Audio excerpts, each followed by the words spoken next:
Hello hi how are you Harsh Barasiya છું તમારું स्वागत है most welcome to the Harsh Barasiya channel Harsh Barasiya YouTube channel उसमें आपका स्वागत है। देखो यहाँ पे लिखा है मैंने साफ साफ क्लास 10 सोशल साइंस की बात हम करेंगे आज। क्लास 10 सोशल साइंस की बात हम करेंगे 2025 में जो बोर्ड की एग्जाम आने वाली है, जो फरवरी से शुरू होने वाली है, उसमें जो सोशल साइंस का एसएसटी का जीएसबी का जो पेपर आने वाला है, उसमें सेक्शन डी जो है वो पूरी तरह से 16 मार्क का है। कितने मार्क का है? 16 मार्क का पूरा सेक्शन डी है 20 मार्क का, पर 16 मार्क के क्वेश्चंस है। एक 4 मार्क के जो अलग मैप है वो अलग से हम करवाएंगे, पर यहाँ पे 16 मार्क का सेक्शन सी में जो आईएमपी क्वेश्चंस आएंगे 4 चैप्टर से आने वाले हैं। Chapter number 5, chapter number 10, chapter number 17, chapter number 21, 4 ही चैप्टर से सेक्शन डी में पूछा जाएगा। उसमें जो सवाल आएंगे वो सवाल इसी वीडियो से, इसी थीम से आएंगे, दैट इज गारंटी। और वो सवाल भी मैं आपको ऐसे करवाऊंगा कि एकदम याद रह जाएगा, आपको भूलेंगे नहीं। आप पेपर देने जाओगे उससे पहले भी यदि आपने वीडियो देख लिया, सारे के सारे क्वेश्चंस के आंसर पॉइंट टू पॉइंट समझ में आ जाए। वो भी एक शॉर्ट ट्रिक मैंने यहाँ पे लिखा है, विद शॉर्ट ट्रिक्स। सो यहीं से आएगा पेपर सेक्शन डी का। सेक्शन सी का भी वीडियो आएगा, सेक्शन बी का भी आएगा, सेक्शन ए के लिए भी तो आते ही रहेंगे। So let's go and learn. 16 mark पक्के कर लो इस वीडियो से। 16 मार्क में से 1 मार्क भी कटेगा नहीं यदि आपने प्रॉपर पॉइंट टू पॉइंट लिखा है। एसएसटी का पेपर पॉइंट टू पॉइंट लिखना होता है। सो यदि आपने लिखा है, कोई भी मिसअंडरस्टैंडिंग नहीं की है, ठीक है, then you will get definitely out of 16 out of 16। चलो, उसमें से सबसे पहला चैप्टर हम शुरू करने वाले हैं यहाँ पे, India heritage of science and technology.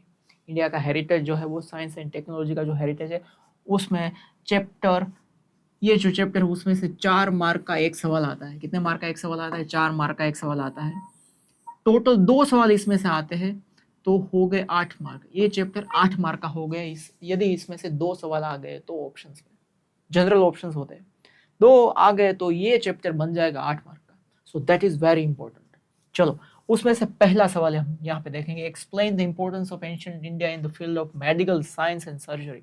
Medical science and surgery के बारे में हमें देखना है। सो मैं यहाँ आपको एकदम शॉर्ट में सारी चीजें समझाऊंगा जो आपको समझनी है। मेडिसिन सर्जरी की बात करें तो इंडिया ग्रेट है, जो अचीवमेंट इसमें इंडिया ने लिया है। एंशिएंट पायनियर्स की बात करो तो चरक, सुश्रुत एंड वाघभट्ट, तीनों पायनियर है इंडिया के। चरक संहिता 2000 प्लस मेडिसिन, हर्बल मेडिसिन की बात करती है। सुश्रुत संहिता में क्या कहा गया है? सर्जरी इंस्ट्रूमेंट्स के बारे में बात करी गई है, एकदम शार्प टूल्स के बारे में बात करी गई है। इतना शार्प टूल कि एक हेयर को, वर्टिकल हेयर को 2 पार्ट में बांट दे। वाघभट्ट संहिता में इंपोर्टेंट मेडिकल बुक को बताया गया है। हर्बल साइंस की बात करें तो उसमें मिनरल, प्लांट्स, एनिमल्स और मेडिसिन के बारे में सारी कुछ जानकारी दी गई है।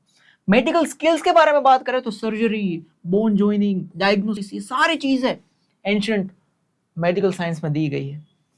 प्लास्टिक सर्जरी की बात करें तो नोज और ईयर की जॉइनिंग भी होती थी उस समय पे प्लास्टिक सर्जरी में। डिलीवरी एंड वुमेन केयर, मतलब जो गायनेकोलॉजिस्ट की बात करें, जो रिस्की ऑपरेशंस होते थे at the time of delivery, वो भी होते थे। अच्छे अच्छे गायनेक भी वहां पे थे, पेडियाट्रिशियंस भी वहां पे थे। वेटरनिटी साइंस की बात करें तो हॉर्स एंड एलिफेंट के ऊपर स्पेशली बुक लिखी गई है। हस्ती आयुर्वेद लिखी गई है, अश्वशास्त्र भी लिखी गई है, एनिमल हेल्थ के बारे में ये बुक्स है। और अष्टांग हृदय नाम की एक बुक लिखी गई जो वाघभट्ट ने लिखी थी डायग्नोसिस के ऊपर। इतने पॉइंट्स आपने कर दिए तो उसको आप एलिबरेट करके पूरा आंसर 10 पॉइंट में लिख सकते हो, 12 पॉइंट में लिख सकते हो। आपकी जितनी कैपेसिटी, आपके पास जितना टाइम, 12 पॉइंट से ज्यादा नहीं लिखना है, मिनिमम 10 लिखना है, ज्यादा से ज्यादा 12 लिखने, बस दैट्स ऑल, फिनिश। ठीक है। अब दूसरा है chemistry is an experimental science. इसको समझाओ, या फिर आपको सवाल ऐसा भी आ सकता है, explain the progress of chemistry in ancient India. तो केमिस्ट्री जो है वो एक्सपेरिमेंटल साइंस है। आपको पॉइंट, मुद्दे ही बता रहा हूं। केमिस्ट्री जो है वो एक्सपेरिमेंट्स के ऊपर बेस्ड है, ऑब्जर्वेशंस के ऊपर बेस्ड है। कंट्रीब्यूशन और आचार्य नागार्जुन का कंट्रीब्यूशन देखो तो केमिस्ट्री एक्सपर्ट थे नालंदा यूनिवर्सिटी में। 2 बुक लिखी उसने, रास रत्नाकर एंड आरोग्य मंजरी। वो एलोपैथी और हर्बल मेडिसिन दोनों को सपोर्ट करते थे, दोनों की वकालत करते थे। उन्होंने मर्क्यूरी एश का यूज सबसे पहले मेडिसिन में किया। किसने? आचार्य नागार्जुन ने। फिर minerals, plants, metals, agriculture, medicine, सब में किस तरह से केमिस्ट्री का यूज होता है वो भी बताया गया है। रस का डिस्क्रिप्शन दिया गया है। उपरस क्या होता है, 10 प्रकार के अलग अलग पॉइजन्स होते हैं, सोल्स होते हैं, एशिश होते हैं, इन सारी चीजों के बारे में डिस्क्रिप्शन पूरा केमिस्ट्री में दिया गया है। एंशिएंट नालंदा के पास अपनी एक केमिस्ट्री स्कूल हुआ करती थी, केमिस्ट्री एक फर्नेस हुआ करती थी। केमिस्ट्री स्किल, मेटल की बात करें तो एक्सपर्ट केमिकल टेक्निक्स जो है वो कैसे दिखेगी हमें, तो कॉपर बुद्ध स्टेच्यूज कहाँ है, पहला सुल्तानगंज में बुद्ध का स्टेच्यू 7.5 फीट का है, 1 टन जिसका पूरा वेट है, भागलपुर डिस्ट्रिक्ट बिहार। नालंदा में बुद्ध भगवान का स्टेच्यू है 18 फीट हाई। विजय स्तंभ जो आयन से बनाया गया है, आयन पिलर जिसे कहा जाता है, चंद्रगुप्त II ने वो जो बनवाया था, 24 फीट का है, 7 टन का है, आज भी वो उसे काट नहीं लगा है, कोरोड नहीं हुआ है वो। सो ये पूरा का पूरा जो है वो केमिस्ट्री को दिखा गया। इतने पॉइंट्स कर लो आप केमिस्ट्री में, 10-12 पॉइंट्स आराम से लिख सकते हो, that's all.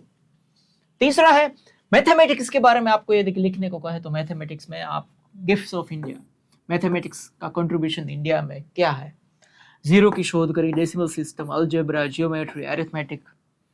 Aryabhata father of mathematics कहा जाता है। डिस्कवरी ऑफ जीरो उन्होंने की, अष्टांग मेथड उन्होंने दिखाई, एस्ट्रोनॉमी के प्रिंसिपल्स उन्होंने देखा है।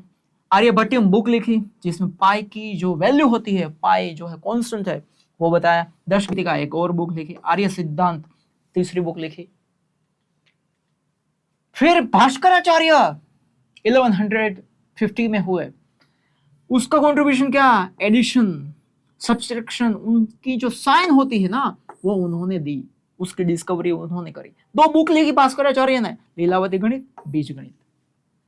ब्रह्मगुप्त, उनका कंट्रीब्यूशन क्या, इक्वेशन के टाइप्स उन्होंने दिखाया। बोधियन, उन्होंने क्या करा, थ्योरम डिस्कवर करे, ट्रायंगल पॉलिसी उन्होंने डिस्कवर करी। आप स्तंभ की बात करें तो शिल्व सूत्र नाम की बुक लिखी जिसमें यज्ञ में जो होने वाली यज्ञ वेदिकाएं होती है उसका मेजरमेंट की बात है उस बुक में करी गई। गुरुत्समत की बात करें तो जीरो के बाद फिगर्स लिखे जाते हैं, वो संशोधन इन्होंने किया। इंडियन मैथमेटिशियन कैसे हुए कि उन्होंने एक 1 के पास कोई भी नंबर के पीछे 53 जीरोस लेके जाते हैं और जो वो पूरी मतलब नंबर वो जो बनता है उसका पूरा संशोधन इंडियन मैथमेटिशियंस ने किया है।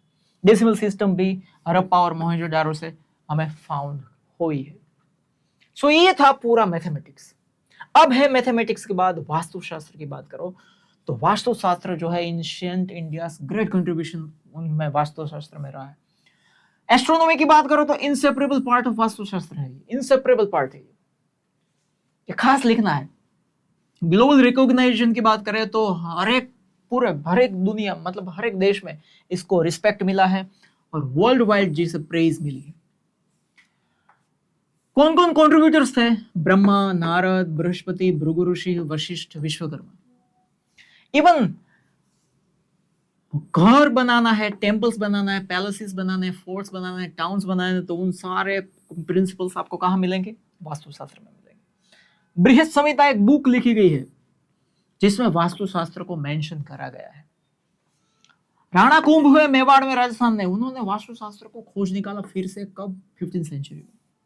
विश्वकर्मा हुए first architect of God, Vishwakarma first architect of God, ये खास लिखना है। 8 सेक्शन में विश्वकर्मा ने वास्तुशास्त्र को डिवाइड किया। विश्वकर्मा ने 8 भाग में, 8 डिवीजन में डिवाइड करा वास्तुशास्त्र को।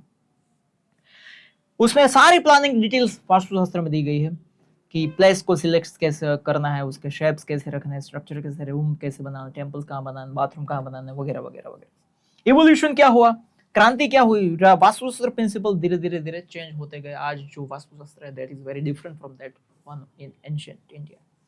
सो ये पूरा है वास्तुशास्त्र, ये पूरा है वास्तुशास्त्र। इतने ही पॉइंट आपको याद रह गए, आप वास्तुशास्त्र में एक भी नंबर नहीं गवाओगे। फॉरेन एडॉप्शन, आज तो वर्ल्ड वाइड वास्तुशास्त्र को धीरे धीरे सब अपना रहे हैं। अब है एस्ट्रोनॉमी और एस्ट्रोलॉजी, दोनों के बारे में साथ में क्वेश्चन आ सकता है, दोनों के बारे में साथ में क्वेश्चन आ सकता है। Astronomy oldest science, astronomy oldest science. India के जो ग्रंथ है ना, कई सारे ग्रंथ, मेनी वर्क्स, एस्ट्रोनॉमी के ऊपर कई सारे ग्रंथ लिखे गए। एंशिएंट यूनिवर्सिटी की बात करें तो उसमें एस्ट्रोलॉजी की डीप स्टडी करवाई जाती थी, डीप स्टडी करवाई जाती थी। प्लेनेटरी मूवमेंट को ये एस्ट्रोनॉमी बताता है, सारी की सारी चीजें, प्लेनेटरी मूवमेंट कैसे होती है, एस्ट्रोनॉमी एस्ट्रोलॉजी दोनों के बेस के ऊपर ही है प्लेनेटरी मूवमेंट्स। प्रेडिक्शंस भी करे जाते हैं based on planetary movements. Predictions जो हमारा पास कैलेंडर है वो पूरे साल का आ जाता है, कब कहाँ कैसे ग्रहण होना है वो सब इसमें आ जाता है। आर्यभट्ट हुए एस्ट्रोनॉमी एस्ट्रोलॉजी की जब बात करें तो एस्ट्रोनॉमी में सबसे बड़ा कंट्रीब्यूशन है किसका? आर्यभट्ट का। कैसे? आर्यभट्ट सैटेलाइट भी इसी के नाम से, इनके नाम से ही हमने लॉन्च करा था, आर्यभट्ट सैटेलाइट। अर्थ का जो रोटेशन होता है, लूनर इक्लिप्स, चंद्र ग्रहण जो होता है, वो भी आर्यभट्ट ने प्रूव किया है औजारबार नाम की उनकी बुक में, वो भी उन्होंने प्रूव किया है औजारबार में। ब्रह्मगुप्त हुए, उन्होंने ब्रह्म सिद्धांत लिखे जिसमें ग्रेविटेशन के लॉस लिखे गए। ब्रह्मगुप्त हुए, उन्होंने ब्रह्म सिद्धांत लिखा, उसमें लॉस ऑफ ग्रेविटेशन लिखे गए। वराहमिहिर हुए, महान एस्ट्रोलॉजर एस्ट्रोनॉमर, महान एस्ट्रोलॉजर एस्ट्रोनॉमर वराहमिहिर। बृहत संहिता की बात करें तो जो इफेक्ट्स ऑफ प्लैनेट्स की इफेक्ट्स क्या होती है हमारे जीवन के ऊपर, हमारे मैरिजेस के ऊपर, हमारे एनिमल्स के ऊपर, हमारे नेचर के ऊपर, हमारे घर के ऊपर, वो सारी चीजें बृहत संहिता में उन्होंने लिखी है। तंत्र, होरा और संहिता, वराहमिहिर ने 3 सेक्शन में एस्ट्रोलॉजी को डिवाइड किया। वराहमिहिर ने 3 सेक्शन में एस्ट्रोलॉजी को डिवाइड करा। 3 सेक्शन, फर्स्ट तंत्र, सेकंड होरा, थर्ड संहिता। ये हो गई बात एस्ट्रोलॉजी और एस्ट्रोनॉमी की। सिर्फ पॉइंट्स, इसके ऊपर से आप अपने आप से अपने ओन वर्ड्स में लिख सकते हैं कई सारे सेंटेंसेस। ठीक है, अब है मेटलर्जी की बात है। किसकी बात है? Metallurgy. Metallurgy, metallurgy use science ancient India से इसका यूज होता आया है। एंशिएंट प्रोग्रेस मतलब पहले क्या से एक्स्ट्राऑर्डिनरी अचीवमेंट किया है मेटलर्जी में हमने एंशिएंट इंडिया से। फीमेल डांसर आइडल की बात करें तो इंडस वैली सिविलाइजेशन से हमें ये मिला था, मेटल का स्टैचू मिला था जो फीमेल आइडल थी। बुद्ध स्टैचूज भी मिले हैं कुशन पीरियड से, तक्षशिला से मिले हमें। चोल पीरियड से हमें साउथ इंडिया से कई सारे मेटल आइडल्स मिले हैं, जो ये प्रूव करता है कि हमारी मेटलर्जी की दुनिया एंशिएंट इंडिया में कैसी थी। नटराज का स्टैचू, महान नटराज का स्टैचू, वो मास्टरपीस कहलाता है, मास्टरपीस स्कल्पचर। चेन्नई म्यूजियम में है नटराज स्टैचू, आज भी प्रिजर्व करके रखा गया है। Ram the archer famous metal idol है, भगवान राम। गॉड एंड गॉडेसेस के कई सारे स्टैचूज है। बर्ड्स एंड एनिमल्स के भी कई सारे स्टैचूज है। मेटल के है, बिटल नट कटर्स जो है वो भी बेस्ट एग्जांपल है मेटल आर्ट का। ठीक है, ये हो गई बात सारी मेटल की। ठीक है, इतना पॉइंट्स आपको याद रह गए, then you can write anything on this points in your own words. बस ये जो पॉइंट्स है ना वो आपके आंसर में आने चाहिए, ताकि यही पॉइंट्स को देख के आपको सीधा मार्क्स मिल जाए। मैंने वही पॉइंट सिलेक्ट करे। ठीक है, अब इस तरह का एक सवाल आ सकता है, जो अभी कोई एक फेमस पेपर सेट में मैंने देखा था कि बेस्ड ऑन चैप्टर 5 इस सेक्शन डी में ऐसा सवाल आ सकता है। चैप्टर 5 के अकॉर्डिंग एक टेबल क्रिएट करो और जो इसमें इंफॉर्मेशन दी गई है उसका आंसर लिखो, एकदम शॉर्ट। देखो ऐसा टेबल दिया गया होगा जिसमें आपको लिखना है वैदिक एंड सर्जिकल फिजिशियंस 3 नाम लिखने हैं, एस्ट्रोनॉमर्स एंड एस्ट्रोलॉजर्स 3 नाम लिखना है, एंशिएंट आर्किटेक्ट्स 3 नाम लिखना है, मैथमेटिशियंस 3 नाम लिखना है। पूरे चैप्टर 5 से टोटल आपको 12 नाम लिखने हैं, आपको पूरे के पूरे मार्क्स मिल सकते हैं। ऐसा सवाल आ गया तो you have to be prepared. देखो तो वैदिक एंड सर्जिकल फिजिशियंस में नाम आएंगे महर्षि चरक, महर्षि Sushruta and Maharshi Vagbhata. Astronomer and astrologer की बात करें तो आर्यभट्ट, वराहमिहिर एंड ब्रह्मगुप्त। आर्किटेक्ट महान एंशिएंट विश्वकर्मा, ब्रह्मा, बृहस्पति, नारद, भृगु ऋषि 3 नाम लिखना है। मैथमेटिशियंस की बात करें तो आर्यभट्ट, उसमें भी आएंगे नाम, भास्कराचार्य, बोधियन, ये सारे नाम आएंगे। बस आपको ये नाम लिखने के मार्क मिलेंगे। एक लाइन पूरी करी 1 मार्क, दूसरी 2 मार्क, तीसरी 3 मार्क, चौथी 4 मार्क। इस तरह का उलट से पूछा गया सवाल भी आ सकता है। इसी के साथ चैप्टर 5 यहाँ पे हो गया खत्म। चैप्टर 10 में आपका स्वागत है। You are most welcome in the chapter 10 India agriculture. इसके सबसे ज्यादा मार्क है, 5 मार्क के तो है ही। इस पे 4 मार्क सेक्शन डी लेके जाएगा और 1 मार्क जो है वो मैप लेके जाएगा। तो ये बाकी के 9 मार्क क्यों लिखे हैं? यदि इसमें से 2 सवाल आ गए तो 4 + 4 टोटल 8 मार्क का ये हो गया। 100% चैप्टर 5 और चैप्टर 10 से 2 क्वेश्चंस आएंगे ही आएंगे। चलो, उसमें टाइप्स ऑफ फार्मिंग का जो सवाल है ना, वो सबसे पहले इंपॉर्टेंट है। उसमें सबसे पहला सब्सिस्टेंस फार्मिंग। किस तरह का है ये? वीक इकोनॉमी है, even after development. Costly inputs इसमें होते हैं, सीड्स, फर्टिलाइजर, इंसेक्टिसाइड्स सब होता है। छोटे छोटे फार्म्स होते हैं जो इसमें उतना ही प्रोडक्शन होता है ओनली फॉर फैमिली, बस, उससे ज्यादा नहीं होता। इकोनॉमी वीक है, इसकी वजह से डेवलपमेंट हुआ, इकोनॉमी फिर भी वीक रही। सीड्स, फर्टिलाइजर, इंसेक्टिसाइड महंगे होते गए, फार्म्स छोटे छोटे होते गए, तो उसमें उतना ही प्रोडक्शन होगा जो फैमिली के लिए सफिशिएंट हो। लाइफ मेंटेनेंस फार्मिंग भी इसका दूसरा नाम हम कहेंगे। ये है सब्सिस्टेंस फार्मिंग। सिर्फ आप अपने के लिए जो खेती कर रहे हो सब्सिस्टेंस। दूसरा है ड्राई फार्मिंग। लो रेनफॉल, लेस इरिगेशन सिस्टम, मतलब बारिश भी नहीं है, इरिगेशन सिस्टम भी नहीं है, एक ही क्रॉप आप उगा सकते हो, वो भी सोइल की ह्यूमिडिटी की वजह से। बारिश में सोइल ह्यूमिड हो जाती है, फिर बारिश चली जाती है, उसमें एक ही क्रॉप आप ले सकते हो। क्या क्या क्रॉप्स उगते हैं ड्राई में? ज्वार, मिलेट, पल्सेस। गुजरात में व्हीट एंड ग्रेम, मतलब चने। ये हो गया ड्राई फार्मिंग। तीसरा वेट फार्मिंग, नाम ही है वेट, हैवी रेन या फिर इरिगेशन बहुत ही ज्यादा है। दोनों कंडीशन में आप मोर देन 1 क्रॉप ले सकते हो, प्रोडक्शन भी आपका बढ़ जाएगा। क्रॉप जैसे कि paddy, sugar cane, cotton, wheat, vegetables आप उगा सकते हो। That is a wet farming. फिर है शिफ्टिंग, मतलब जूम एग्रीकल्चर, मतलब जूम फार्मिंग। क्या होना है इसमें? फॉरेस्ट को आप जला देते हो, लैंड क्लियर हो जाती है, 2-3 साल के लिए आप फार्मिंग करते हो, सोइल की फर्टिलिटी रिड्यूस हो जाती है, फिर नई लैंड की ओर जाते हो, फिर उसे बर्न करते हो, क्लियर करते हो, 2-3 साल के लिए वहां खेती करते हो, फर्टिलिटी डाउन हो जाती है। क्या क्या क्रॉप्स इसमें उगते? ज्यादा तो कुछ नहीं, सीरियल्स और वेजिटेबल्स उगा सकते हो। प्रोडक्शन इसमें बहुत ही लो होता है ना, एकदम शॉर्ट में। बहुत ही मेहनत करी है भाई इसके पीछे। प्लांटेशन एग्रीकल्चर, फिर ये 5वां टाइप है।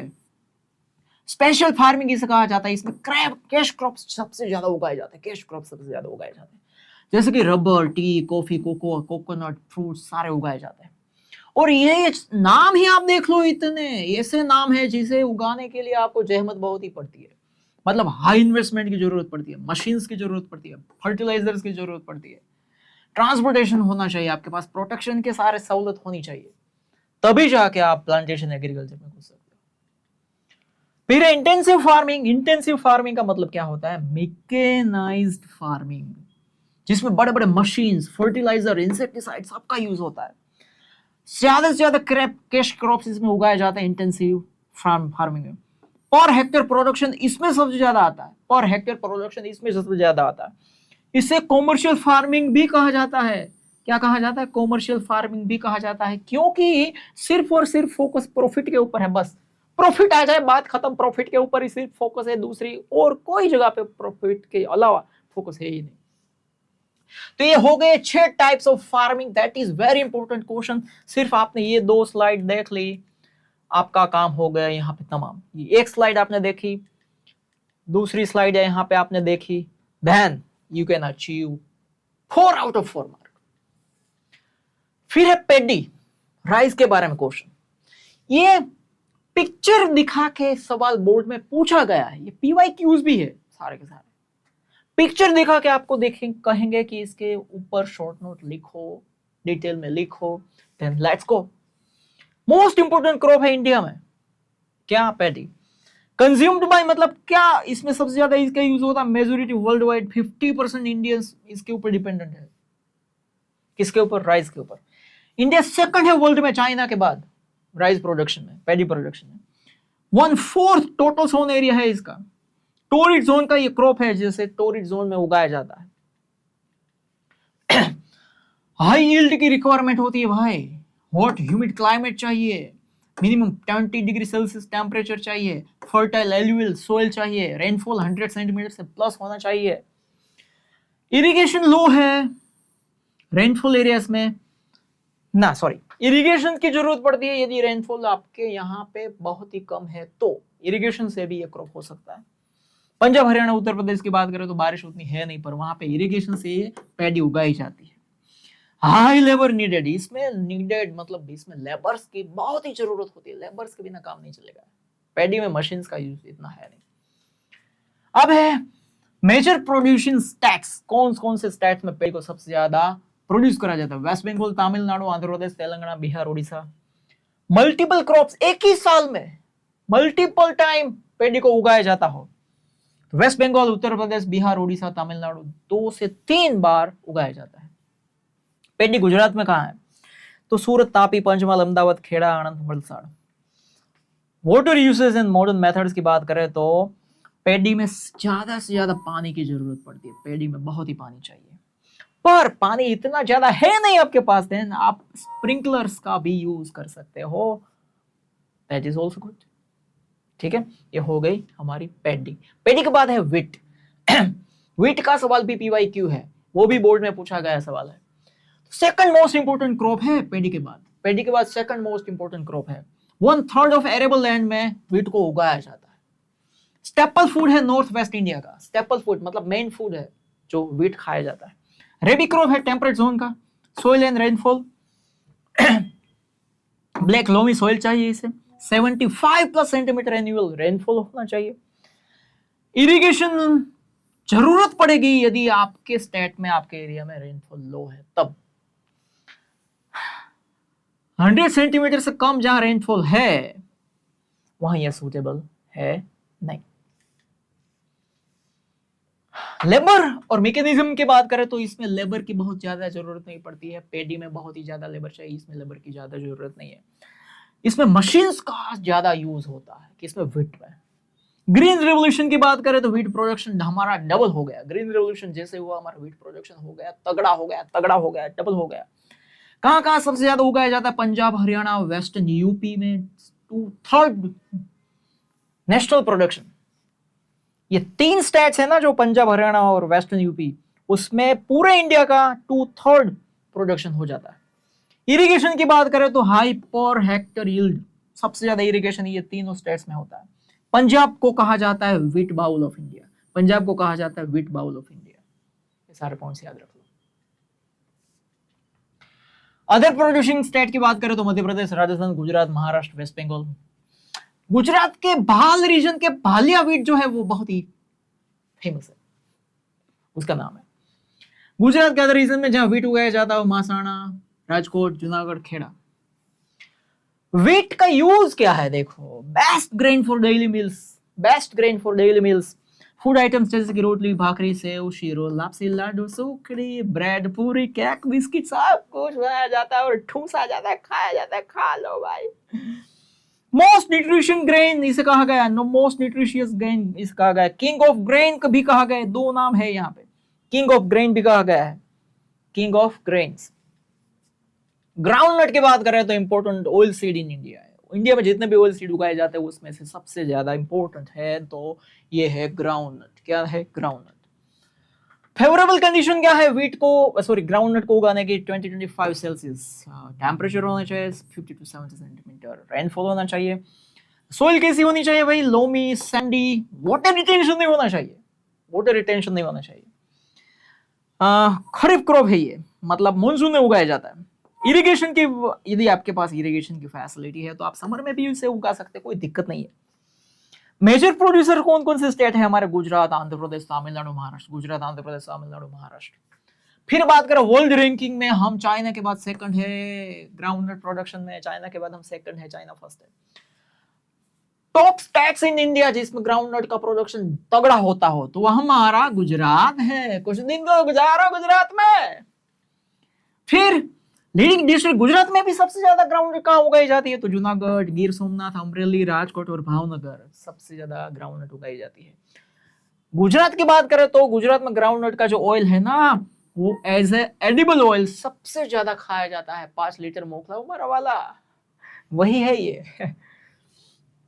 उसके बाद बात करें तो टी का भी पिक्चर, टी और कॉफी दोनों का फोटो देके, दोनों की फोटो आपको देके आपको कहेंगे कि इसके बारे में शॉर्ट नोट लिखो। ऐसा बोर्ड में सवाल पूछा गया है, ये PYQ है। ठीक है, तो टी की बात करें तो ट्रॉपिकल टेम्परेट जोन में इसे उगाई जाती है, ठीक है। लीव्स उसके जो है, स्प्राउट्स जो है, उसे प्रोसेस करके पाउडर बनाया जाता है, स्मॉल लीव्स को सीधे ड्रिंक में डालकर पिया जाता है। टॉप प्रोड्यूसर है चाइना, फर्स्ट है, इंडिया सेकंड है। टॉप एक्सपोर्टर की बात करें तो श्रीलंका, चाइना, इंडिया, ये तीनों ऐसे कंट्रीज है जो सबसे ज्यादा टी को एक्सपोर्ट करते हैं। फेवरेबल कंडीशन की बात करें तो 20-30 डिग्री सेल्सियस है, रेनफॉल चाहिए 200 सेंटीमीटर रेनफॉल चाहिए, और वो भी सीधा बारिश दे ऐसी बारिश नहीं चाहिए, तो शावर के फॉर्म में थ्रू आउट बारिश आनी चाहिए, शावर के फॉर्म में, हाँ, सीधा ऊपर से टैप नहीं खोल देना है। सोइल कैसी होनी चाहिए, स्लोपी, गुड आयरन कंटेंट उसमें होना चाहिए। इसकी डिमांड तो देखो, वेल ड्रेन्ड होनी चाहिए, आयरन कंटेंट भी होना चाहिए, स्लोपी भी होनी चाहिए। हाँ, देंगे सब तुझे, चार जो हमें अच्छी लगती है। मेजर प्रोड्यूसिंग स्टेट क्या है, ठीक है, आसाम, वेस्ट बंगाल, उत्तराखंड, उत्तर प्रदेश, तमिलनाडु एंड कर्नाटक। तारे કેટલા ટકા? आसाम और वेस्ट बंगाल दोनों मिला के 75% ऑफ इंडिया का टी प्रोडक्शन करते हैं। आसाम और वेस्ट बंगाल मिलाकर 75% ऑफ इंडिया का टी प्रोडक्शन करते हैं, बाकी सब बाद में। इसके जो लीव्स है उसे स्किलफुली प्लग करा जाता है। अनस्किल्ड होगा तो आप नहीं चलोगे। ये हुआ टी का। अब टी के बाद है कॉफी। कॉफी का ये फोटो आपको दिखाएंगे, टेक्स्ट बुक का ये फोटो है, फोटो दिखा के कहेंगे कि इसके बारे में शॉर्ट नोट लिखो, तो हम कॉफी के बारे में शॉर्ट नोट लिखेंगे। माउंटेन स्लोप्स के ऊपर उसे उगाया जाता है, बड़े बड़े ट्रीज जो है उसके शेड में इसे उगाया जाता है। On the mountain slopes under shade of larger trees. Direct sunlight नहीं आनी चाहिए, काली हो जाती है। नो डायरेक्ट सनलाइट, एक तो है ही काली चॉकलेटी, ऊपर से डायरेक्ट सनलाइट आएगी तो उसकी हालत तो बिगड़ ही जाएगी, आप पहचानोगे भी नहीं है कॉफी है या लोफी है या डोफी है। किसके लिए इसे यूज करा जाता है, इसकी जो सीड्स है उसे एक्सट्रैक्ट करे जाते हैं, फिर उसे दले जाते हैं, मतलब ग्राइंड करे जाते हैं, फिर उसे ड्रिंक में यूज करा जाता है। फेवरेबल कंडीशन है 15 to 28 डिग्री सेल्सियस, टेम्परेचर होना चाहिए 150 to 200 सेंटीमीटर, रेन होना चाहिए, स्लोपी माउंटेन लैंड होनी चाहिए ताकि बारिश की जो पानी गिरे वो धीरे धीरे धीरे धीरे धपाड़ धपाड़ धपाड़ धीरे धीरे डांस करता है वो नीचे चला जाना चाहिए, वहां पे जमा नहीं होना चाहिए। मेजर ग्रोइंग स्टेट्स कौन कौन से है, कर्नाटक, केरला और तमिलनाडु है। कूर्ग जो है कर्नाटक का, कूर्ग जो है कर्नाटक का, आपके इंग्लिश में टेक्स्ट में पूरा एक चैप्टर दिया गया है कूर्ग, जहां से रश्मिका मंदाना जहां से है वो ये कूर्ग, वो फेमस कॉफी रीजन है पूरे वर्ल्ड में। उसकी जो कॉफी है स्पेशली, आप जो कभी जाओ हेलीकॉप्टर चॉपर लेके पीने कॉफी, मजा ही आ जाएगा कुछ, उसकी फ्रेग्रेंस ही अलग है। अब है cotton. Cotton is very important crop, kharif crop है, खरीफ मतलब मानसून में उगाया जाता है इसे। इंपॉर्टेंट कैश क्रॉप है इंडिया और गुजरात का, इंपॉर्टेंट कैश क्रॉप है cotton.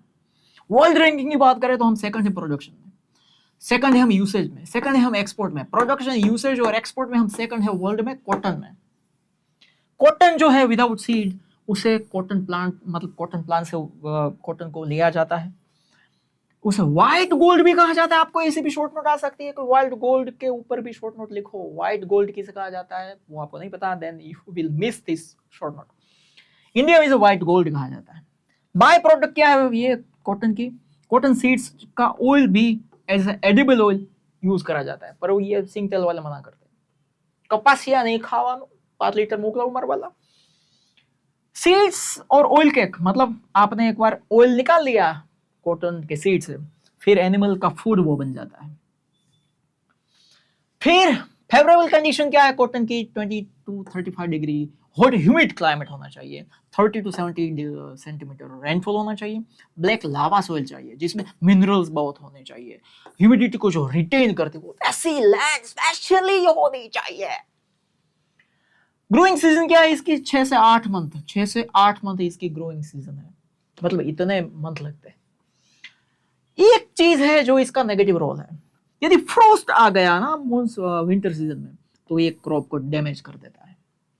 Major cotton producing state की बात करें तो गुजरात, महाराष्ट्र, तेलंगाना, कर्नाटक, आंध्र प्रदेश, हरियाणा, राजस्थान, पंजाब, तमिलनाडु, ओडिशा हर जगह पे है, पर गुजरात जो है वो कॉटन प्रोडक्शन में पूरे इंडिया में number one. BT cotton seeds को जो हमने अडॉप्ट करा है तो हमारा प्रोडक्शन डबल हो गया, हाईएस्ट एरिया सोन, प्रोडक्टिविटी, प्रोडक्शन, क्वालिटी सब में सबसे ज्यादा उगाया यहाँ पे जाता है, प्रोडक्शन यहाँ पे होता है, क्वालिटी भी यहाँ पे सबसे ज्यादा अच्छी है हमारी गुजरात के कॉटन की। Major cotton producing district Gujarat की बात करें तो सुरनगर, राजकोट, सारे डिस्ट्रिक्ट ले ही लो ना आप।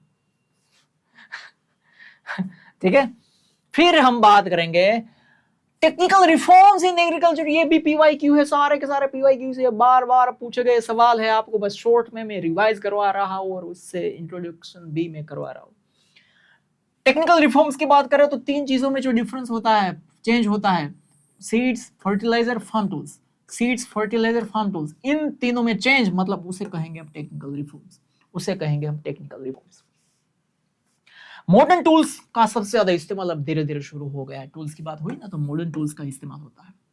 पहले क्या होता था, लेदर बकेट, वाटर व्हील का यूज करा जाता है था पानी को बाहर खींचने के लिए। अब सबमर्सिबल पंप है, मोनोब्लॉक पंप है, सोलर पंप है, ड्रिप इरिगेशन है, स्प्रिंकलर्स है, पानी ऑटोमेटिक खेत तक पहुंच जाता है। फर्टिलाइजर और सीड्स दोनों में इंप्रूवमेंट हुआ। केमिकल फर्टिलाइजर आ गया, डीएपी आ गया, एनपीके आ गया, यूरिया आ गया।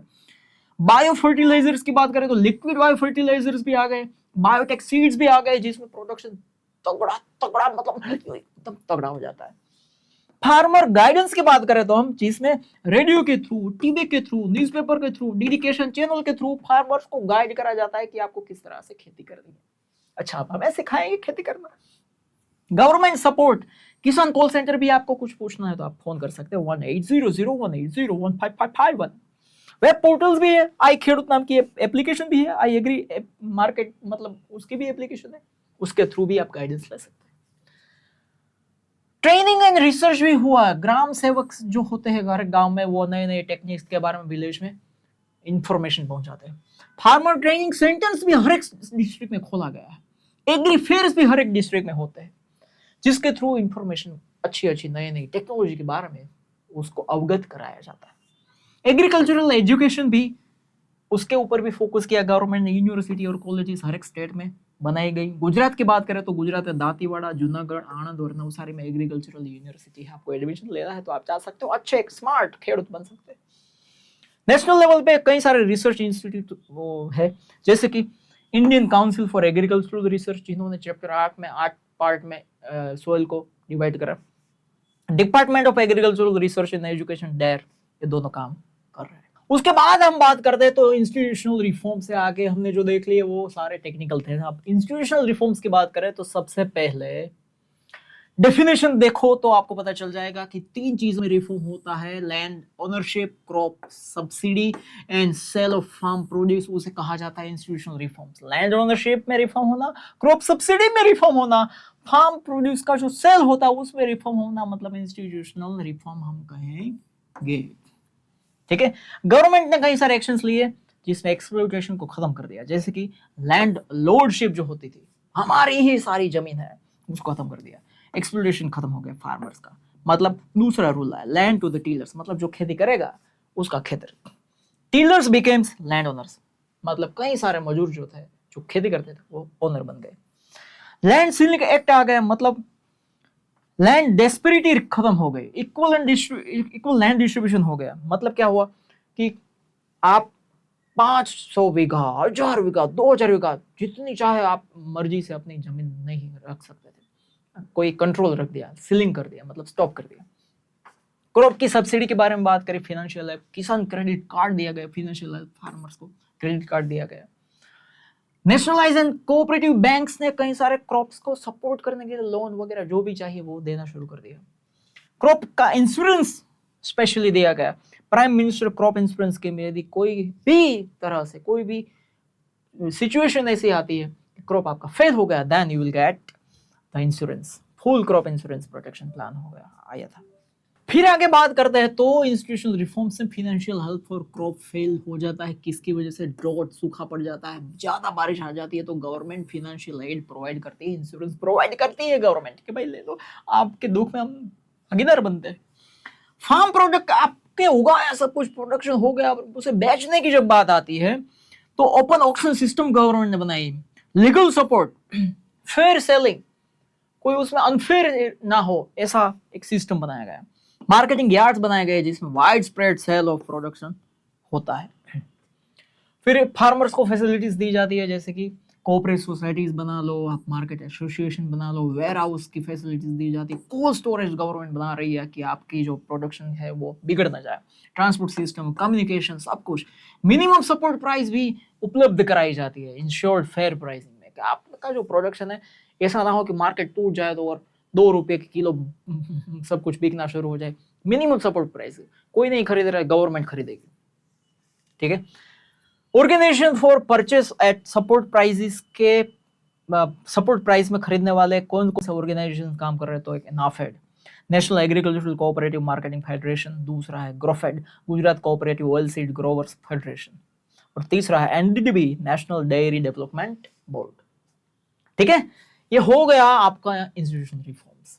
अब है इंडिया के एग्रीकल्चर के ऊपर ग्लोबलाइजेशन के क्या इफेक्ट हुई। चैप्टर 16, इंडस्ट्रियल रिवोल्यूशन हुआ जिसे ग्लोबलाइजेशन कहा जाता है। हमारी जो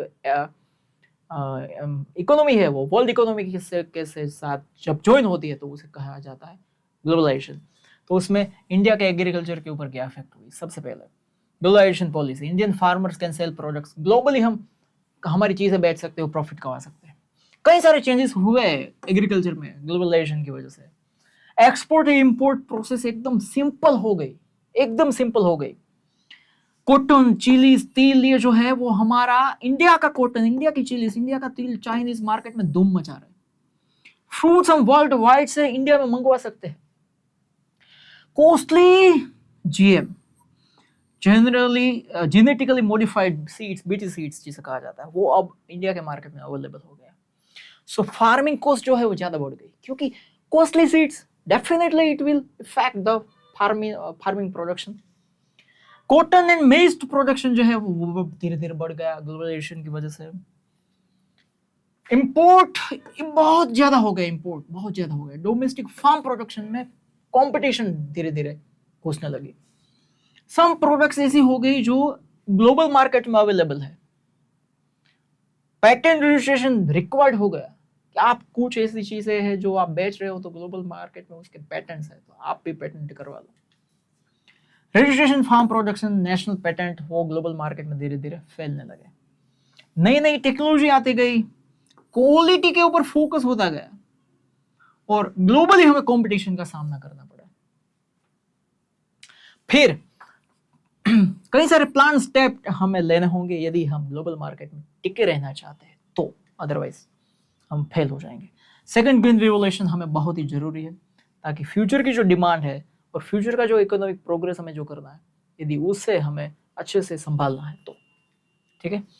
ये था चैप्टर 10, जिसके सारे इंपॉर्टेंट क्वेश्चंस, उसके इंपॉर्टेंट पॉइंट्स, मुद्दे के साथ, सवाल के साथ सब कुछ करवा दिया।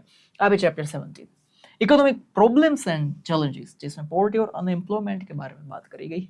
टोटल 4 मार्क का ये चैप्टर है।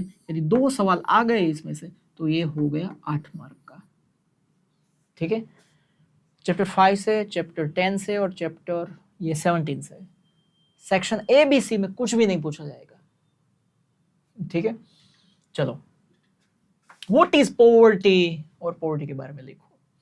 सो poverty is the lack of basic needs, like food नहीं है, शेल्टर नहीं है, एजुकेशन नहीं है, हेल्थ केयर नहीं है। Food, shelter, education, health care नहीं है आपके पास तो हालत कैसे हो जाएगी आपकी? आप पोर। ये भी खास लिखना है, जो मैंने बोल्ड कर रखे हैं ना वर्ड्स, क्वालिटेटिव कॉन्सेप्ट है ये।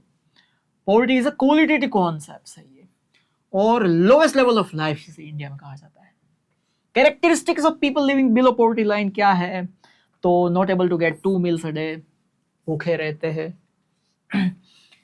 Less than the expected minimum income, expect करी जाती है ना जो इनकम, भाई इतने इनकम तो होनी चाहिए बंदे के पास, ये बंदे के पास, उससे भी कम इनकम है इन लोगों की। जो बेसिक नीड्स को वो नहीं मतलब उसको नहीं वो हो सकती है, फुलफिल नहीं हो सकती है।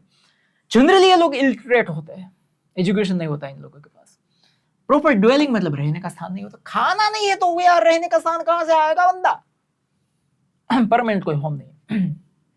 शिव इस्लाम एरियाज में रहते हैं, पूरा हाउसिंग कंडीशंस की बहुत ही खराब है। मोदी ने अभी कहा था ना, मेरा सपना है कि इंडिया में हर एक लोगों के पास अपना एक घर होना चाहिए। Suffering from diseases because nutrition वाला खाने की क्या बात है, खाना ही नहीं है, न्यूट्रिशन की कहां बात करेंगे आप। चिल्ड्रन जो है वो फैमिली की रिस्पॉन्सिबिलिटी लेके काम करने लग गए जब उस उम्र में पढ़ना चाहिए था। ये सारे कैरेक्टरिस्टिक्स। डेथ रेट हाई है क्योंकि खाना नहीं मिल रहा है, अच्छे से रहना नहीं मिल रहा है, हेल्थ केयर खराब हो जाएगा, जल्दी से बंदे मर जाएंगे माल न्यूट्रिशन की वजह से। शॉर्टर लाइफ स्पैन होते हैं, less then national average life expectancy. तो ये सारे हो गए पॉवर्टी क्या है और उसके कैरेक्टरिस्टिक्स क्या है। अब है means to eradicate employment. Employment को खत्म करने के लिए, अनएम्प्लॉयमेंट को खत्म करना है आपको, गोली से उड़ा देना है, गन शॉट। ये है उसके कुछ। अनएम्प्लॉयमेंट किसके साथ जुड़ा हुआ है? पॉवर्टी के साथ। दोनों एक ही है।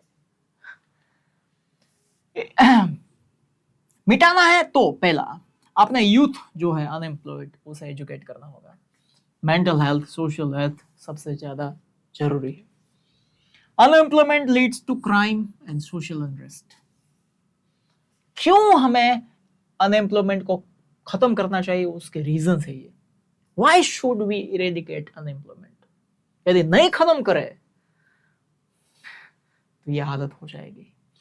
सबसे पहला, जो एजुकेटेड यूथ है, जो वो उसके पास काम नहीं है, तो वो मेंटली वीक हो जाएंगे, सोशली उसका हेल्थ भी खराब हो जाएगा, क्राइम करते चले जाएंगे, सोशली अनरेस्ट हो जाएगा।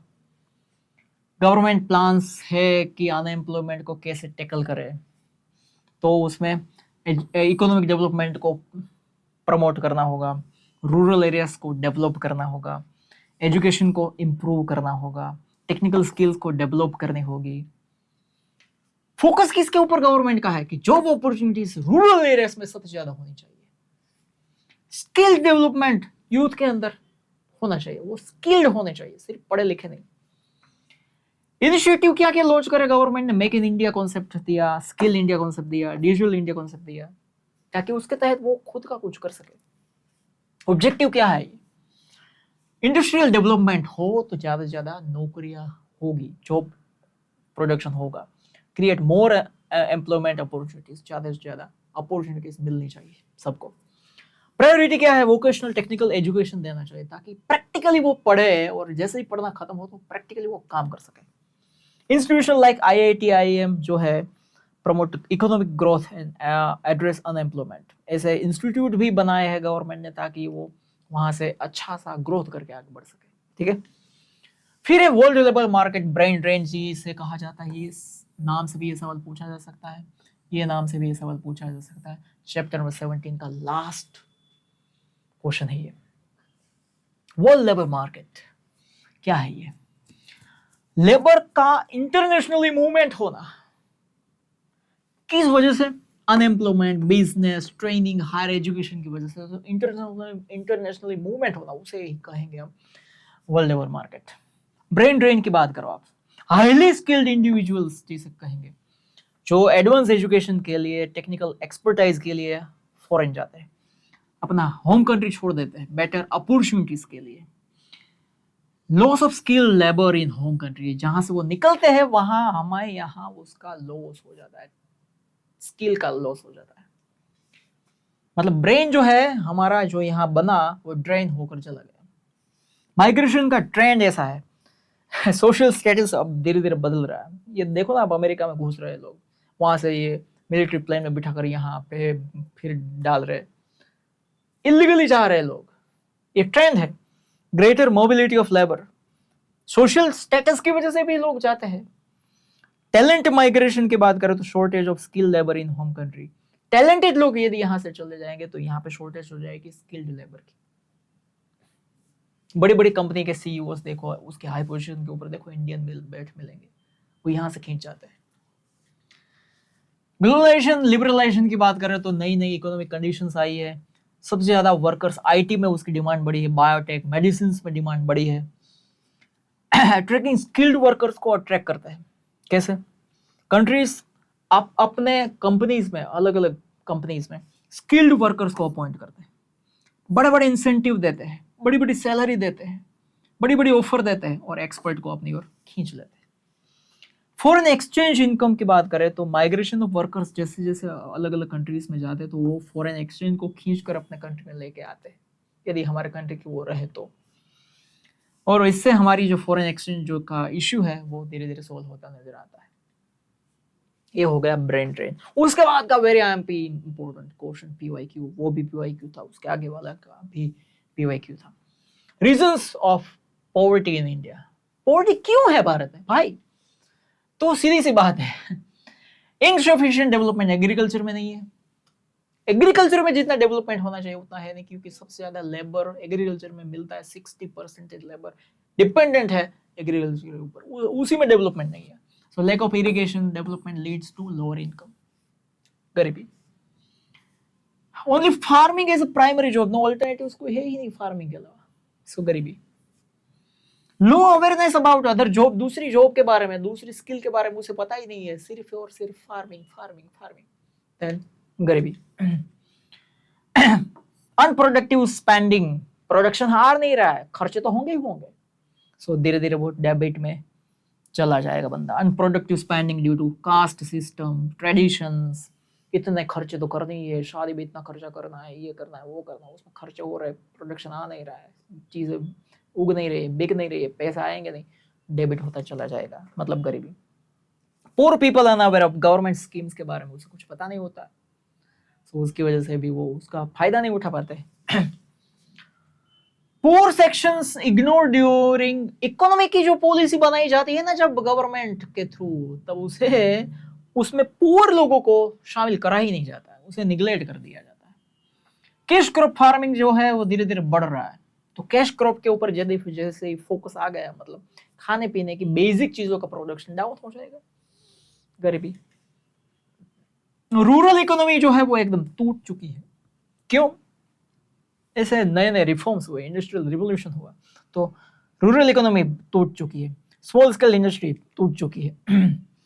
Malnutrition diseases lead to higher health cost, खाना अच्छा से न्यूट्रिशन वाला मिल नहीं रहा है, लोग बीमार पड़ रहे हैं, फीमल दाने दाने केसर का दाम वो खा रहे हैं, हॉस्पिटल के चक्कर काटना उसमें सबसे ज्यादा खर्चे हो जाते हैं, उससे भी वो गरीब हो जाते हैं। ये रीजन हम पढ़ रहे हैं। टेक्नोलॉजिकल कई सारे चेंजेस आ गए ट्रेडिशनल बिजनेस में, कॉटेज इंडस्ट्रीज में, तो वो ये दोनों ट्रेडिशनल बिजनेस और कॉटेज इंडस्ट्री वो बहुत ही बड़ा सफर कर रही है, और उससे अनएम्प्लॉयमेंट हो रहा है, पॉपुलेशन का ग्रोथ बढ़ रहा है, कंपटीशन बढ़ रही है, प्रोडक्शन कम हो रहा है, प्राइस राइज हो रही है, बंदे गरीब हो रहे हैं। Lower income, poor living standards, increase in poverty, सीधी सी बात है। ये क्या हो गया? Reasons of poverty. अब है unemployment, meaning and types. Unemployment है क्या, उसका मीनिंग क्या है और उसके टाइप्स क्या है। देखो मीनिंग ऑफ अनएम्प्लॉयमेंट सीधा, एक बंदा जो 15 से 60 साल का है, जो काम करने के लिए तैयार है, स्किल भी है, क्वालिफिकेशन भी है, काम ढूंढ रहा है पर काम मिल नहीं रहा है, उससे हम कहेंगे अनएम्प्लॉयमेंट। 15 से 16 साल का बंदा है, काम करने के लिए तैयार है, स्किल है, क्वालिफिकेशन है, काम ढूंढ रहा है पर काम नहीं मिल रहा है। A condition where a group of people face the same situation, ये एक बंदा जो है उसे अनएम्प्लॉयड पर्सन कहा जाएगा यदि ये पूरी कई सारे लोगों के साथ हुआ और पूरी सिचुएशन हो गई तो उसे कहेंगे अनएम्प्लॉयमेंट। अब उसके टाइप्स, उसमें सबसे पहला टाइप है सीजनल अनएम्प्लॉयमेंट। क्यों? रेनफॉल जब होता है तो कई सारे लोगों को काम मिलता है, पर जैसे ही सीजन खत्म हो गई काम खत्म। Farmers are unemployed for 3 to 5 months। Example है agricultural workers during off season. दूसरा टाइप है फ्रिक्शनल अनएम्प्लॉयमेंट, जब कई सारी टेक्नोलॉजी में जब बदलाव आता है, टेक्नोलॉजी में बदलाव आता है, नई टेक्नोलॉजी आ जाती है, तो वर्कर्स टेक्नोलॉजी के बारे में जानते नहीं है, तो जब तक वो जान ना ले तब तक के लिए वो अनएम्प्लॉयड हो जाते हैं, जैसे कि workers adapting to new tech example. अब है structural unemployment, lack of development नहीं है, सोशल बैकवर्डनेस है, इलिटरेसी है, पता ही नहीं है कंप्यूटर के बारे में। कई सारे ऐसे लोग हैं जो चाहते हैं कि कंप्यूटर में काम करें पर कंप्यूटर के बारे में कुछ पता ही नहीं है। Lack of job opportunities due to outdated systems, rural areas with limited job options, वहां पे कोई काम ही नहीं है, अभी हमने देखा एग्रीकल्चर के अलावा कोई काम नहीं। फिर है डिस्क्यूस्ड अनएम्प्लॉयमेंट, एक्स्ट्रा वर्कर जो जॉब में है जिसे निकाल दिया जाता है, वो निकल जाए तो भी प्रोडक्शन में कोई तकलीफ नहीं होती है, प्रोडक्शन तो उतना ही आएगा, उसे कहेंगे हम disguised unemployment. More workers than needed in farm और स्मॉल बिजनेस, जितने होने चाहिए उससे ज्यादा है, उनको निकाल दो तो प्रोडक्शन के ऊपर कोई इफेक्ट नहीं होगी, दैट इज डिस्क्यूस्ड। फिर है इंडस्ट्रियल अनएम्प्लॉयमेंट, इंडस्ट्री में चेंज आता है तो वर्कर्स जॉब ढूंढ नहीं पाते हैं, workers laid off due to, उसे निकाल दिया जाता है क्योंकि फैक्ट्री शट डाउन हो जाती है या फिर उसमें टेक्निकली कहीं सारा एडवांसमेंट हो जाता है। ठीक है। एजुकेटेड अनएम्प्लॉयमेंट, बंदे के पास एजुकेशन है पूरा, पर वो फिर भी काम नहीं ढूंढ पा रहा है, डिग्री है उसके पास, काम नहीं ढूंढ पा रहा है। ग्रेजुएट और स्किल्ड प्रोफेशनल्स, जिसके पास जॉब नहीं है, उसे कहेंगे हम एजुकेटेड अनएम्प्लॉयमेंट। टाइप्स अनएम्प्लॉयमेंट क्या है, उसके टाइप्स भी हमने देख लिए। अब दो चीजों के बारे में आपको पूछा जा सकता है, दो चीजों के बारे में, प्रोग्राम्स टू रिमूव पॉवर्टी। उसमें कोई भी दो प्रोग्राम के बारे में आप लिखो तो दो प्रोग्राम में आपको बता रहा हूं। सबसे पहला है Gramodaya to Bharatodaya, farmer protection from wild animals. Gramodaya to Bharatodaya में सबसे पहला, कई सारे एनिमल्स आते हैं अपने खेत में, कई सारी चीजों को बिगाड़ के चले जाते हैं एनिमल्स, वाइल्ड एनिमल्स, तो उससे बचने के लिए फार्मर को प्रोटेक्शन दिया जाता है, इकोनॉमिकल हेल्प दी जाती है कि आपके खेत के आसपास आप फेंसिंग कर दो, for building fencing to protect crops.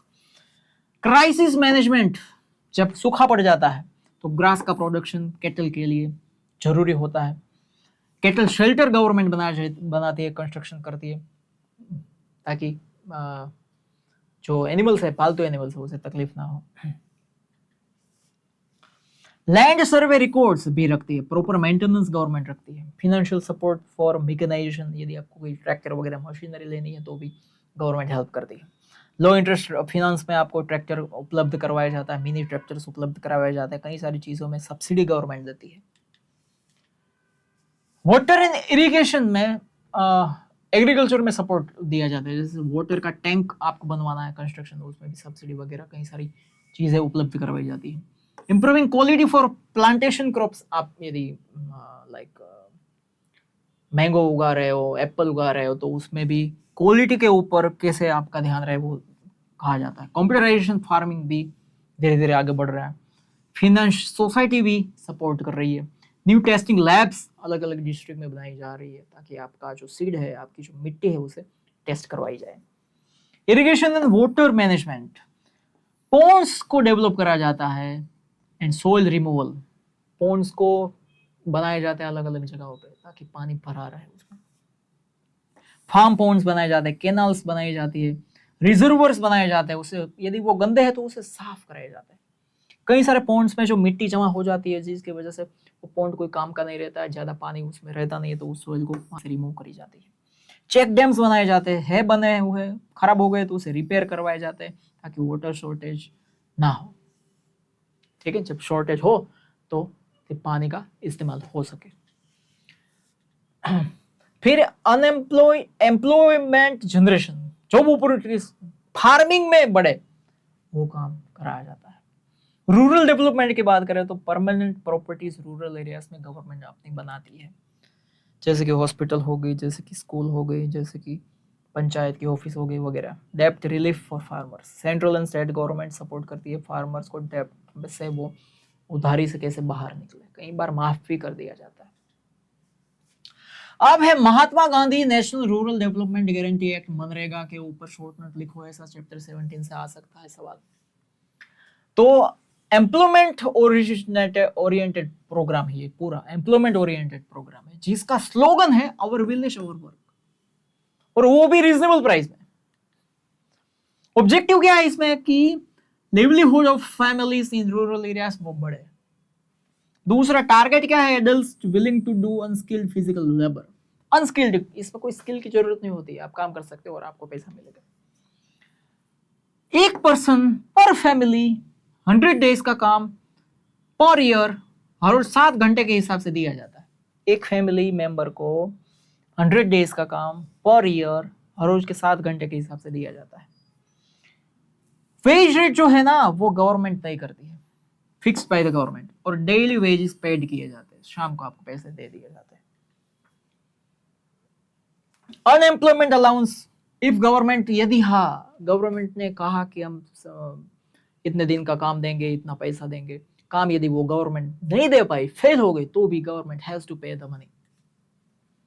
क्या क्या काम करवाए जाएंगे? विलेज का डेवलपमेंट करवाया जाएगा, टॉयलेट वेल्स बनवाए जाएंगे, लैंड को लेवल करी जाएगी, हॉर्टिकल्चर की बात करी जाएगी, इंदिरा आवास योजना मतलब मकान वगैरह बनवाने हैं तो वो गवर्नमेंट उसमें भी काम दे सकती है, केटल शेड बनाएगी, ऑर्गेनिक मैन्यूर बनाने में हेल्प करना है, फिश ड्राइंग यार्ड्स बनाने हैं, कैनल को क्लीनिंग करवाने का काम हो, वाटर स्टोरेज का काम हो, ट्री प्लांटेशन का काम हो, ये सारे काम मनरेगा में गवर्नमेंट कराएगी, और इसमें स्किल की जरूरत नहीं होती, पैसे दे दिए जाएंगे।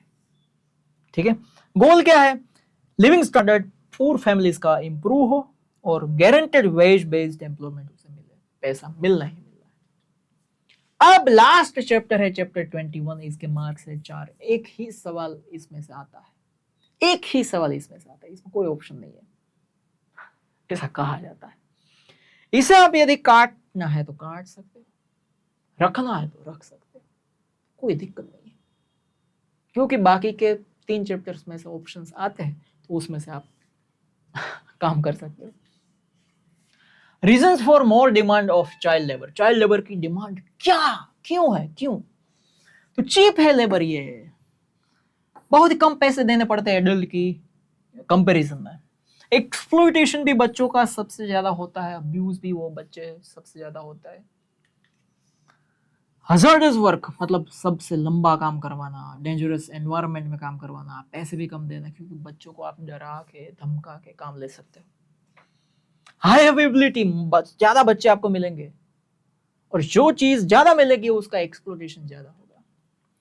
लैक ऑफ एजुकेशन, बच्चों के पास एजुकेशन है नहीं, तभी तो वो काम करने आ रहे हैं, स्कूल नहीं जाएंगे, no school in rural area में स्कूल नहीं होती है, तभी वो काम करने पे मजबूर हो जाएंगे। Children work to support, family को सपोर्ट करने के लिए भी कई सारे बच्चे काम करते हैं।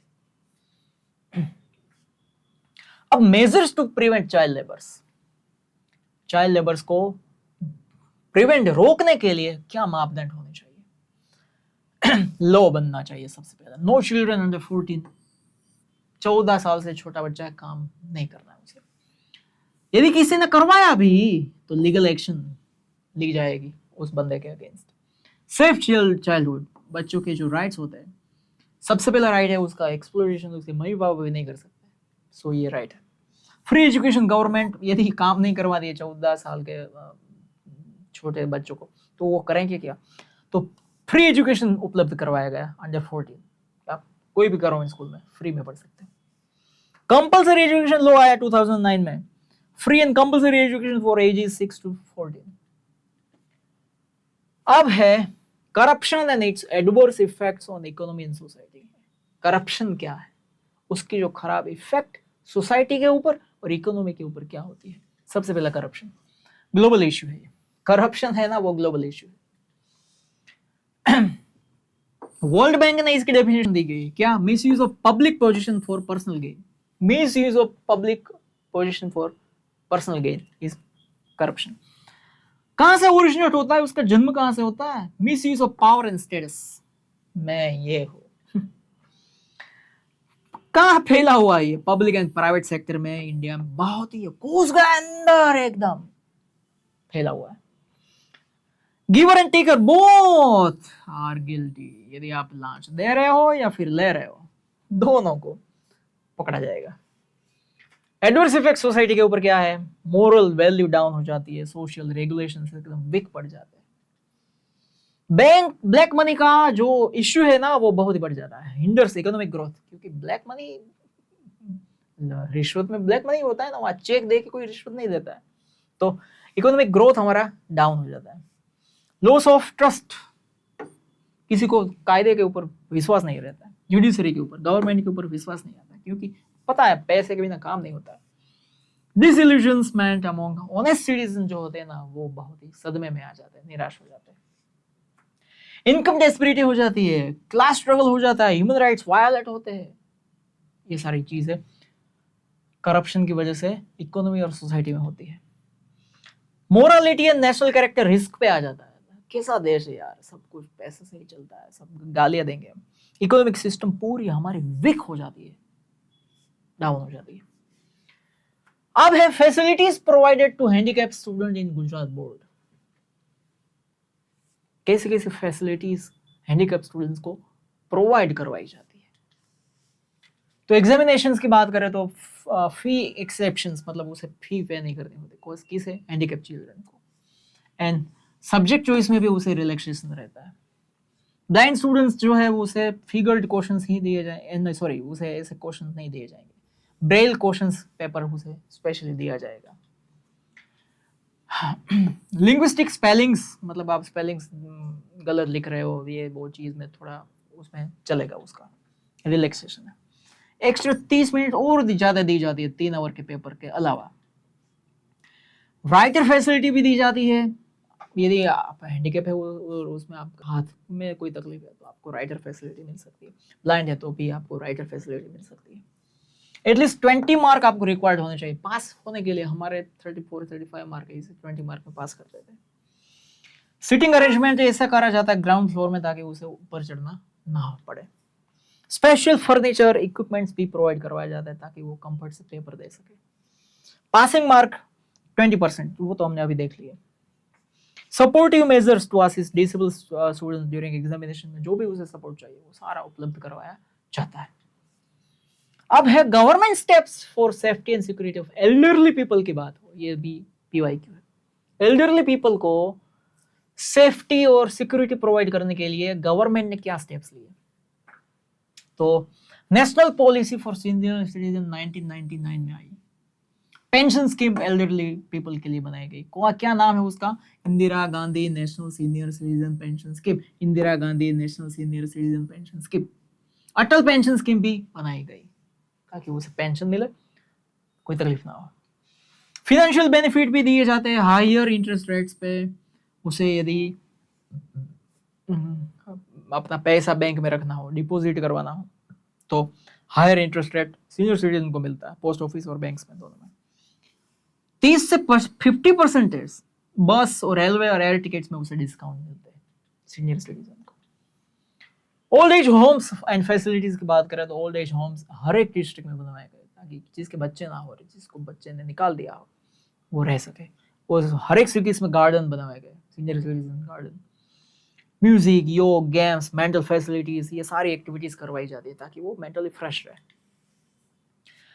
उनके प्रोटेक्शन के लिए 2007 में लॉ आया जिसमें वायलेंस के अगेंस्ट, एक्सप्लॉयटेशन के अगेंस्ट, अब्यूजमेंट के अगेंस्ट उसे प्रोटेक्शन मिलना।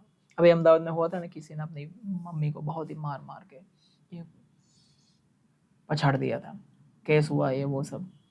फिर कोर्ट ने कहा एक ही शर्त पे हम जामीन देंगे, बेल देंगे, आप अपना जो मम्मी का घर है उसके आसपास 5 किलोमीटर में जाओगे नहीं। पनिशमेंट फॉर चिल्ड्रन वो हरेस एल्डरली को, यदि आपने हरेसमेंट किया तो आपको पनिशमेंट मिल सकती है। फैमिली की रिस्पॉन्सिबिलिटी है उसका ध्यान रखने की। मेंटेनेंस फ्रॉम बच्चों से मम्मी पापा को मेंटेनेंस मिलना चाहिए। Honouring contribution of senior citizens, मान सम्मान, ये सारी चीजें, उसका भी बहुत बड़ा रोल है इस सोसाइटी को खड़े करने में। फिर है childrens right in constitution of India. बच्चों के क्या राइट्स है हमारे बंधारण में, हमारे कॉन्स्टिट्यूशन में? ये सवाल भी पूछा जा सकता है। पहला है राइट टू इक्वलिटी। पहला है right to equality. No discrimination, चाहे caste base, colour base, language base, nationality base, कोई भी किसी भी तरह का उसका कोई एक्सप्लोरेशन नहीं होना चाहिए, डिस्क्रिमिनेशन नहीं होना चाहिए। राइट टू अपब्रिंगिंग, वो अपने पेरेंट्स के साथ रहने चाहिए। Unless there is a valid reason, कोई ऐसा वैलिड रीजन है, ठोस रीजन है, तभी आप अपने पेरेंट्स से बच्चों को अलग कर सकते, बाकी नहीं कर सकते। राइट टू एजुकेशन, 6 से 14 की जो एज है उसमें आपको राइट टू एजुकेशन, मतलब आपको कोई मना नहीं कर सकता, आप पढ़ सकते हो, लीगल राइट है ये डेवलपमेंट का। Right to health and fun, healthy life होनी चाहिए, बच्चे खेलने चाहिए, फिजिकली मेंटल हेल्थ उसकी डेवलप हो, वैसा एटमोस्फियर क्रिएट करना, वो उसे मिलना ऐसा एटमोस्फियर, वो भी उनका एक राइट है। दे नहीं सकते वो अलग है। राइट टू कल्चर, प्रिजर्व, अपना कल्चर वो प्रिजर्व कर सकते हैं। रिलीजियस कम्युनिटी में वो रह सकते हैं, अपनी प्रार्थना अपने धर्म की वो कर सकते हैं, वो राइट है। फिर राइट टू प्रोटेक्शन, कोई टॉर्चर नहीं होना चाहिए उसके साथ, कोई ड्रग्स नहीं लेते होने चाहिए, कोई पनिशमेंट उसे नहीं होनी चाहिए। वो भी एक राइट है। Right to security, safe life जिए, गुड लिविंग स्टैंडर्ड उसे मिले तो उपलब्ध कराओ गवर्नमेंट। वेलबींग, कॉन्स्टिट्यूशन खास इंश्योर करता है कि उसका ग्रोथ, उसका डेवलपमेंट, उसका हैप्पी चाइल्डहुड अच्छे से जाए, वो उसके साथ होना चाहिए। इसी के साथ इस क्वेश्चन के साथ चैप्टर 5, 10, 70, 21 सारे के सारे हमने कर दिए यहां खत्म। इसी में सही पेपर में आपका 16 मार्क का पूछा जाना है। सेक्शन सी का ऐसे ही वीडियो आएगा, लाइक सब्सक्राइब करते रहना, और कोई भी तकलीफ है तो दूर करेंगे हम, ठीक है। सो लेट्स गो चैप्टर, बाकी के जो है हमने सेक्शन सी में जो पसंद करना है, फिर सेक्शन डी में जो पसंद करना है, उसके ऊपर जल्दी वीडियो आएगा। Keep watching my channel, keep checking my channel. See you in next lecture. जय जय भारत, वंदे मातरम।